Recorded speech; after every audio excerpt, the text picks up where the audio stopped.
Halo teman-teman SMK yang luar biasa, selamat datang di sesi mentoring kita nih. Hari ini kita bakal bedah materi soal inovasi berbasis data di era digital. Gak usah pakai teori ribet, anggap aja saya mentor kalian dan kita ngobrol santai dari hati ke hati. Siapin catatannya ya, karena ini beneran rahasia buat menang di industri 4.0. Nah, ada satu prinsip penting banget, bunyinya, data tidak pernah berbohong, tapi data butuh dieksekusi dengan kreativitas. Kalimat ini tuh bukan pajangan doang teman-teman. Maksudnya gini, percuma kita punya segunung data kalau nggak diolah pakai kreativitas khas anak SMK ya kan? Jadi gabungan antara fakta di lapangan sama ide gila kalian, nah itu dia yang bakal bikin inovasi kalian meledak di pasaran. Oke, kita masuk ke bagian pertama. Mengapa feeling saja tidak cukup? Kalian pernah nggak sih pas mau jualan mikir gini, wah kayaknya barang ini bakal laku keras nih, feeling saya sih gitu. Nah, stop sampai di situ. Ini ilusi terbesar pengusaha pemula.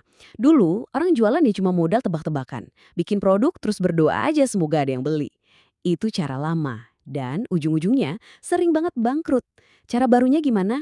Di era industri 4.0 ini, pengusaha muda yang sukses itu bikin keputusan murni pakai data yang valid. Mereka tuh nggak nebak, tapi menganalisis. Ibaratnya gini, coba bayangin kalian lagi nyetir mobil. Kalian tahu persis cara nginjek gas dalam-dalam. Itu ibarat semangat sama modal kalian. Tapi, bayangin kalian ngegas sambil tutup mata. Wah, gila kan? Berbisnis tanpa data tuh ya persis kayak gitu. Melaju kencang, tapi sama sekali nggak tahu di depan ada tikungan tajam, ada jurang, atau kapan harus ngerem. Bakal nabrak, hancur lebur. Nah, data ini ibarat mata kalian yang bakal ngebimbing bisnis kalian ke jalan yang benar.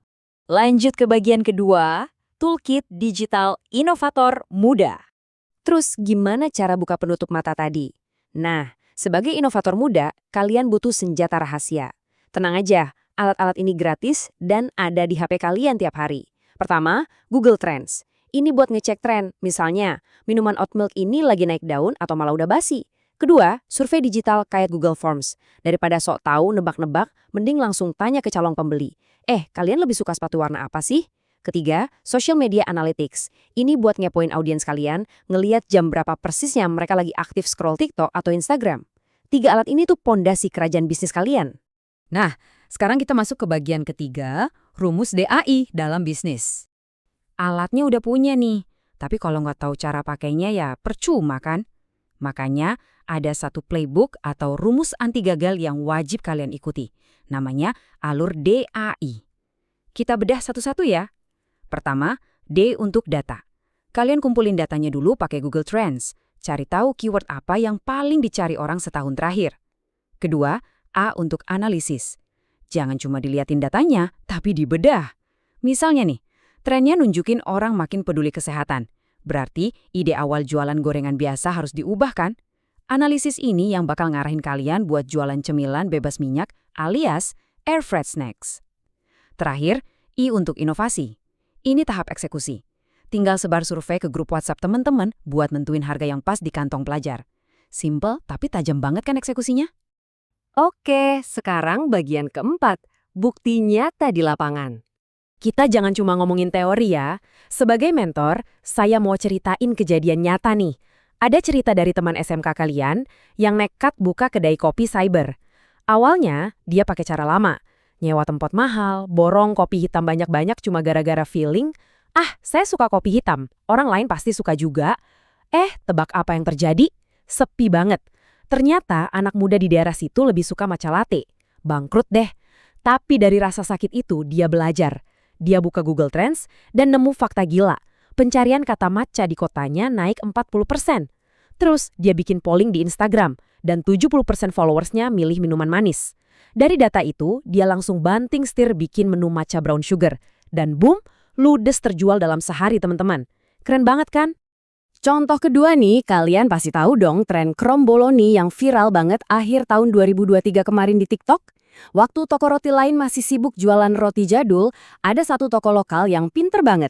Mereka nggak cuma main medsos buat gaya-gayaan, tapi pakai sosial media analytics. Mereka bener-bener dengerin audiensnya, bacain tuh request di kolom komentar. Alih-alih bikin produk baru dari nol yang ribet, mereka modifikasi aja adonan pastry yang udah ada, dibikin bulet, kasih isian lumer, hasilnya viral gila-gilaan dan laku keras. Mereka merajai pasar cuma gara-gara mereka yang paling cepat berinovasi ngebaca tren digital.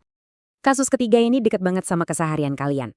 Ada anak SMK yang gigih jualan seblak instan tiap jam 12 siang dia live di TikTok. Yang nonton berapa coba? Cuma 5 orang. Tragis bukan? Pasti bawaannya pengen nyerah. Tapi dia pintar. Dia buka creator tools di TikTok buat ngecek data statistik.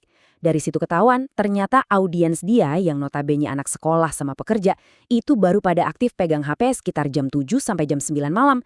Akhirnya, dia bikin inovasi super simple. Jadwal live-nya digeser ke jam 8 malam, ditambah embel-embel promo snack malam. Hasilnya, wah bener-bener di luar dugaan. Penontonnya langsung melonjak drastis tembus ratusan, dan seblaknya ludes bersih cuma dalam waktu 1 jam. Nah, abis dengerin cerita kedai kopi matcha, viralnya Kromboloni, sama strategi cerdas live seblak tadi, coba deh kalian renungin sebentar satu pertanyaan ini. Kalau aja mereka ngeyel nggak mau ngecek data dulu, apa yang bakal terjadi sama modal usaha mereka? Jawabannya udah jelas banget. Modal yang dikumpulin susah payah itu bakal menguap abis. Buang-buang duit buat bikin kopi hitam yang nggak diminum orang, bikin roti yang nggak sesuai selera zaman, atau ngabisin kuota internet buat live di ruangan kosong. Realita pahit banget kan kalau kita keras kepala nggak baikan data? Oke, kita udah sampai di penghujung sesi mentoring ini. Sebuah sesi yang luar biasa, tapi ingat, perjalanan kalian baru aja dimulai. Saya, sebagai mentor kalian, nggak ngizinin kalian cuma duduk diam abis dengerin ini semua.